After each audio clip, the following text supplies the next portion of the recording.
እንግዲህ አባታችን በዚህ ዘርፍ ላይ ተሰማርተው የሚሰሩ ሰዎች በባህል ሕክምና የሚሰሩ ሰዎች ብዙ ጊዜ ከውጭም ከውስጥም ብዙ ትችትና ነቀፌታ እንደሚያጋጥማቸው ሁላችንም እናውቃለን። እንዲሁ ደግሞ እርስዎስ ምን አይነት ፈተና ገጠመዎት? ምን አይነት ቻሌንጅ ነበር? እንዲሁም ደግሞ ያንን ቻሌንጅ እንዴት እዚህ ደረጃ ሊደርሱ ቻሉ? እንግዲህ እህታችን አልማዝ አሁን ድጋሚ ያነሳሽው ጥያቄ የሀገር በቀል ጥበብ ላይ ብዙ ፈተናዎች እንደደረሱ ቅድም ተናግሬያለሁ። ባህል ሕክምና ላይም እንደዚሁ ምን ነገር እንደደረሰ ቅድም ተናግሬያለሁ። ሌሎች የባህል ሐኪሞችም ደግሞ ለተለያየ ነገር እንደተጋለጡ ብዙ ፈተና ያሳለፉ ወድቀው የቀሩ ጀምረው የተው የተወሰነ ስቴፕ ሂደውም ደግሞ የተው አንዳንዶች ቀጥታ ዳይሬክት በሚመጡ ፈተናዎች አንዳንዶች ደግሞ በተዘዋዋሪ በሚመጡ ፈተናዎች አንዳንዶች በሰው ሐሜት ተሳቀው ከሰው ጋር ለመቆም ተቸግረው እሱ ጠንቋይ ነው እሱ ጋር ትቆማለህ የከሌ ልጅማ ከከሌ ልጅ ጋር ቆሞ ከከሌ ጋር ቆሞ አየወጣው ጠንቋይ ሊሆን ነው ደብተራ ሊሆን ነው ስርማሽ ሊሆን ነው ምናምን እየተባለ በጣም እንቁ የሆነ ጥበብ እያላቸው ተሸማቀው በዚህ ነገር አገልግሎት ሳይሰጡ ስንት ሰው መጥቀምና አገርን ከፍ አድርገው ማሳደግ እየቻሉ ወድቀው የቀሩ ብዙዎች ናቸው። ለምሳሌ እንኳን አሉ የሚለውን ልተውና እኔ እንኳን በራሴ በጣም ብዙ ከኔ የሚታከሙ ታካሚዎች በአቅራቢያው ካለ ቤተክርስቲያን ሲሄዱ እንኳን ከዛ ሕክምና የሚሄዱ ሰዎች ወደ ቤተክርስቲያን ገብተው እንዳያስቀድሱ እንዳይቆሙ ሁሉ እስከመባል ደርሰን ነበር። ምድረ ገነት ላይ ያለን ራሱ እንደዚህ አይነት ፈተና ደርሶ ነበር። በተዘዋዋሪ ደግሞ ለቤተክርስቲያኑ የሚጠቅም ነገር እኛን ስራ እንሰራለን። እዛ ላይ ደግሞ እንደዛ ነበረ። የመጨማረሰው ነገር ነው ይሄ ማለት ከምድረ ገነትም ደግሞ ወደ ሰማዕታት መጣን። እንደዚያው ሌሎች ፈተናዎች ታካሚዎች እንግዲህ አሟቸው ተቸግረው ምናምን ነው እንግዲህ እንትን ያሉትና በዚህ ልክ በጣም ከባድ የሆነ ተጽዕኖ አለና ቅድም ለዛ ነው ቤተክርስቲያኗ ትልቅ ስራ መስራት አለባት። የራሷን ንብረት ነው በመሰረቱ የምትገፋው ማለት ነው። የራሷን ንብረት ራሷን ከፍ የሚያደርጋትን ልጆቿን ሸከፍ አድርጎ የሚይዝላትን ለአውሬ እንዳይጋለጡ የሚያደርግላትን ጥበብ ነው ስትገፋው የቆየችው በሌላ በውጭ ተጽዕኖ ምክንያት ማለት ነው። እንግዲህ ይህንን ሁሎችም ያደርጉታል ወይ? እንግዲህ እኔ ያላየሁትን ደግሞ አናገርም። እኔ ግን በእኔ በኩል እንትን ያለው በጣም ብዙ ነው። ጥቅሙን የሚፈልጉ ግን ስራውን የሚጠሉ የሚያንቋሽሹ ከኔም ዘመዶች አንዳንድ ገጥሞኛል። ብር ቸገረን ብለው ብር እንትን ይላሉ እና እኔ ልታዘባቸው እንዲህ አይነት ቅጠል ሰብስባቸው አምጡልኝ እላቸዋለሁ እና ያነስ እንዲያው ሰው ምን ይለን ምናምን ብለው እንትን ይላሉና ብሯ ላይ ስትሆን ደግሞ እንደዛ ይላሉ። በጣም ነው የሚገርመው ማለት ነው። ተደብቀው መጠው ይታከማሉ። እዛ ደግሞ ሌላ ጋር ሆነው ደግሞ ወዮላችሁ ይላሉ ማለት ነው። እንደዛ አንድ መምህር አስታውሳለሁ። እንዲህ መፍትሄ የሆኑ በጣም ታሞ ጆሮ አይሰማም የነበረ እግሩም እንዲሁ እየተንቀጠቀጠ መንቀሳቀስ አይችልም የነበር ራሱን ችሎ መሄድ አይችልም ነበርና የተወሰነ በእግዚአብሔር ቸርነት የምጠቀመውን ጥበብ ተጠቅሜ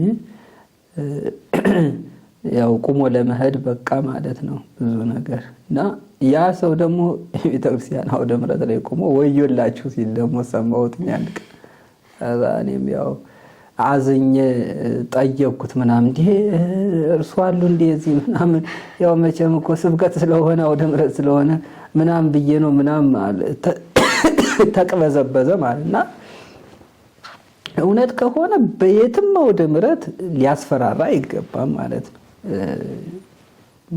መሳቀቅ አያስፈልግም፣ መፍራት አያስፈልግም። እውነት ከሆነ እውነት ነው በቃ። ሐሰት ከሆነ ደግሞ ሐሰት ነው ብሎ መመስከርና መስበክ ያለበት ማለት ነው። ራሱ ተጠቅሞ ንቅሳት የምትነቀስ ምናምን ወዮልህ ምናምን እያለ የሚሰብከው ሰባኪ ራቆቱን ልብሱን ሲያወልቅ ደግሞ 10 ምናምን ንቅሳት ከራሱ ላይ ይገኛል።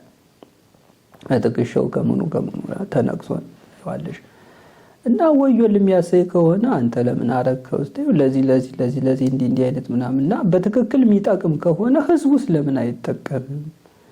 እንዴ ራስ ወዳድ ነው መሆን ነው። የሚያስጠይቅ ከሆነ ራስን መተው በቃ ራስን መተው ሲጀመር እንደ ወደዛ እንዳልገባ እንጂ ስብከት የሚቆም ሰው ራሱን ንጹህ አድርጎ ነው።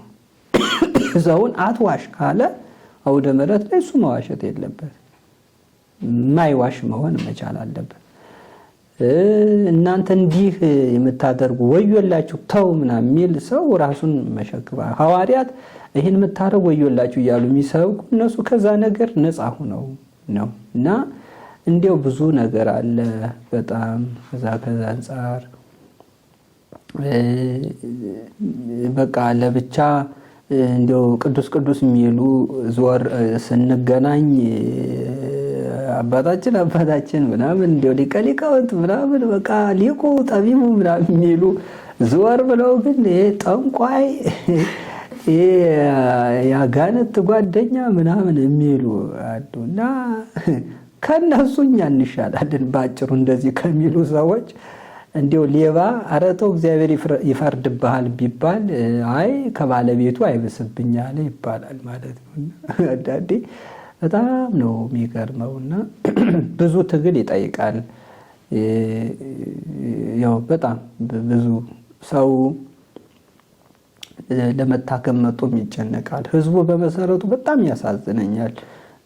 የሚያጽናናው የሚረዳው እንባውን የሚያብስለት በቃ ግራ ገብቶት በቃ ሲምታታ ነው የሚኖረው። ባህል አድርጎት ደግሞ ራሱም ማህበረሰቡም በራሱ ጥቅሙንም አያውቀውም። የሚጠቅመውን ሲያጠፋ ሲያበላሽ ምን ሲል እንደገና ደግሞ ሲወድቅ የሚያነሳው አጡ ምናምን ስታዩ ደግሞ ይገርማልና ህብረተሰቡም መጥቶ ለመታከም እየተሳቀቀ የት ገዳም ሄጄ ሰው ሳያይ ንስሐ ልግባ ያውቁብኛል፣ እንደዚህ ይሉብኛል፣ ይናገሩብኛል፣ ምን ይሻለኛል ምናምን ሚል በጣም ብዙ ነው ያለ። ባህል ሕክምና ይሉ አሁን እኛም ጋር እኔም በግልጽ የሚነግሩኝ አሉ። በቃ እዚህ ደርሼ ንስሐ ገባለሁ ብዬ መጣሁ ሚሉ አሉ። ደግሞ አይ ሌላ እነከሌ ሲመጡ አይቼ በቃ እነሱ አይበስብኝ ብዬ መጣሁ ሚሉ አሉ። እንደገና ደግሞ ሲወል ገብቼም ከዚህ በላይ መከራ አይደርስብኝ ራሱ ጉዳይ ብዬ መጣሁና የሚፈለገውን ሁላ ያድርጉልኝ ይስሩልኝ። እንደዚህ እኔ መከራ ትዳር አጥቼ እንደዚህ ብዬ ስራ አጥቼ በቃ እንዲሁኝ ልብስ መቀየሪያ አጥቼ ምናምን የሚሉ የሚያለቅሱ ምናምን አሉ። እንደዚህ ብዙዎች አሉ እና ይሄ ግራ ተጋብተው ነው። በግልጽ እድለኞች ነው የነበርን እኛ።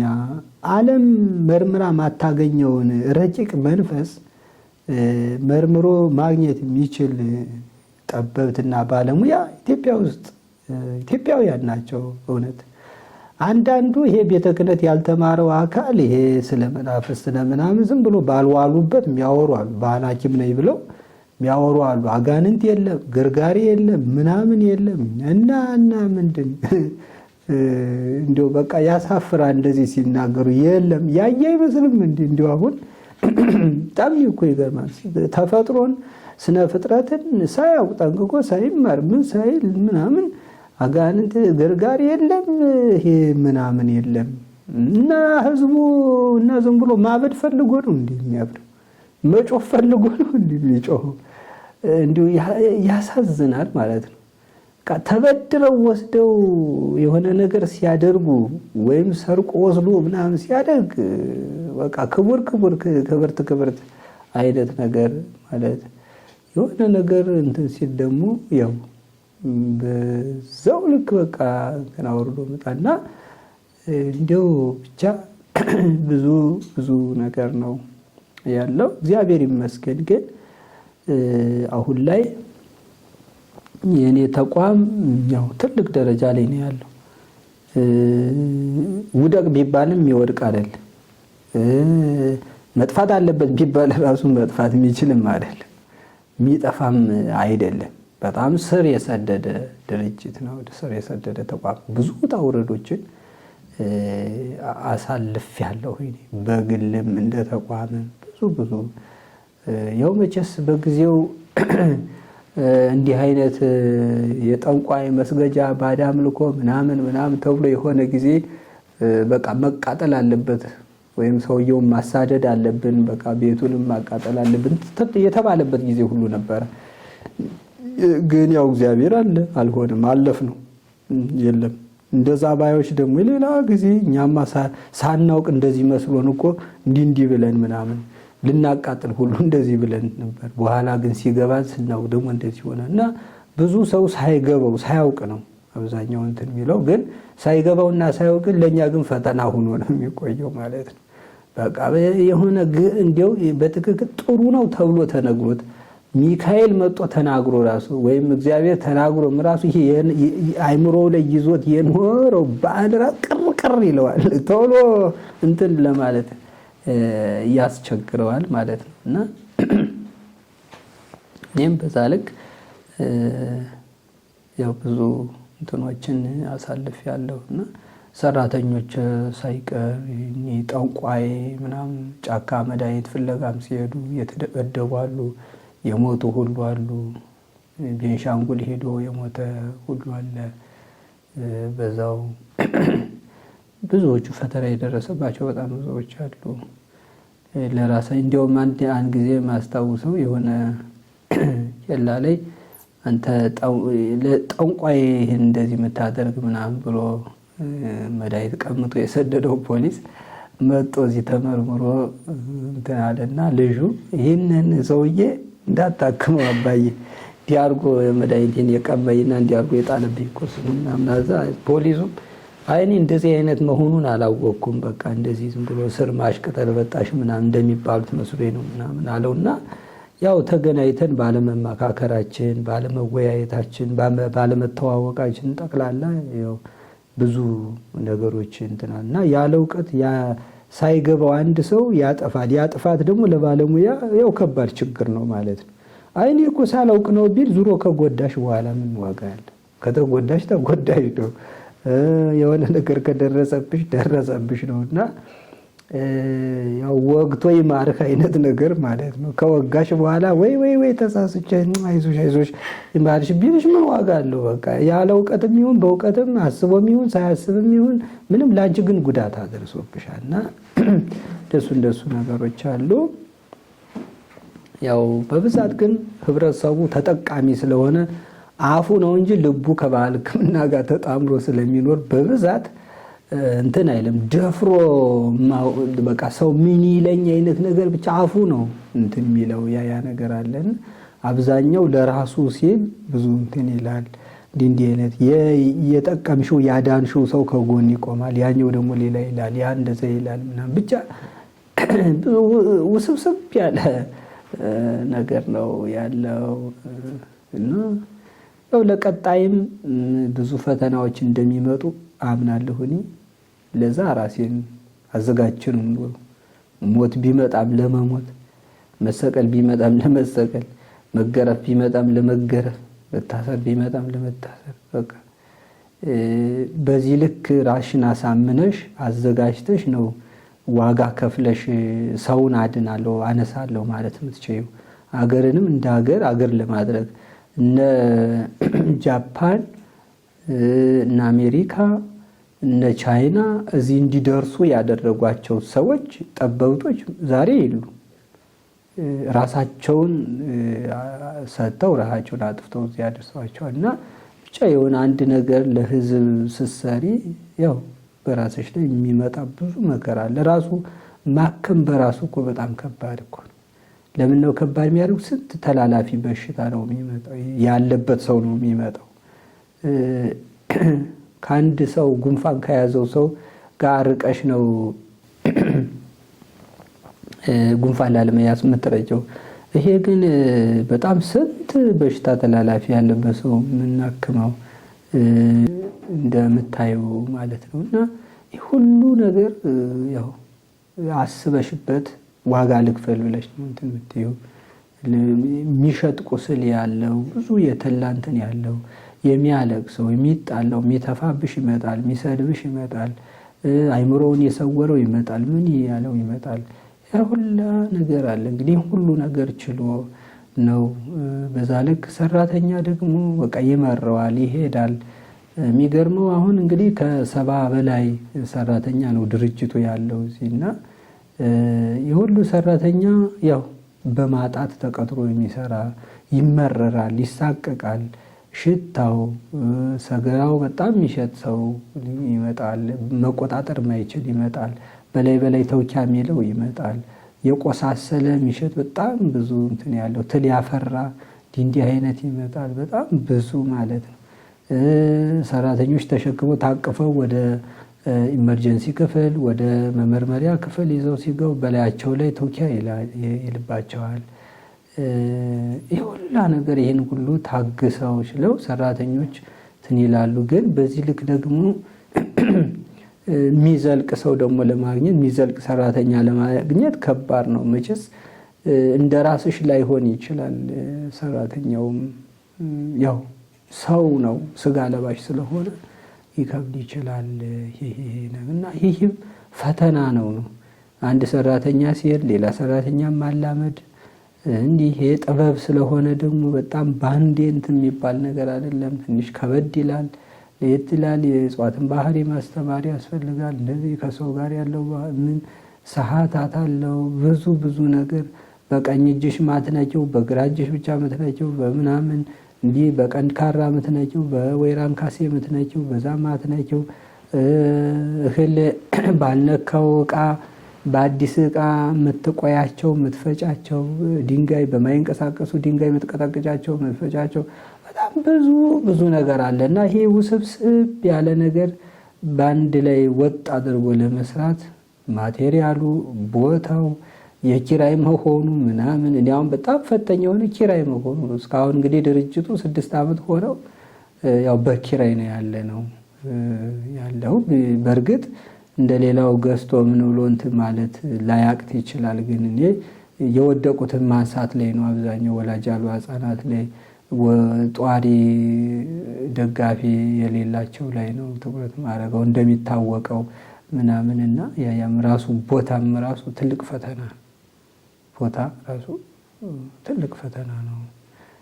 ሱሱ ነገር አለና እንግዲህ እግዚአብሔር ይመስገን እስካሁን አለን። ለቀጣዩም ደግሞ እግዚአብሔር እንደሚያኖረን አምናለሁ። በፍጹም እምነት አምናለሁ፣ በትክክል ማለት ነው። ምክንያቱም የሚጠቅምና ጥሩ ነገር ከልቤ አስቤ ይዤ ስለመጓዝ ምንም ቢሆን ድንግል እግዚአብሔር እንደማይተወኝ እንደሆነ ፍጹም እምነት እንደሆነ እንደ ፍጹም እምነት አለኝ። ድንግል ማርያም ሁሌም ከጎኔ እንደሆነ ፍጹም እምነት አለኝ። እንደ ሰው ሳይሆን እንደ እግዚአብሔር እኖራለሁ ብዬ ነው ማምነው ማለት ነው። በዛ ልክ ራሴን አሳምኜ ተዘጋጅቼ ነው የምኖረው። ያው በጋራ እንግዲህ እናንተም ጋር የተገናኘን ችግሮችን የቀረፍን እንጓዛለን ብዬ አምናለሁ። አመሰግናለሁ።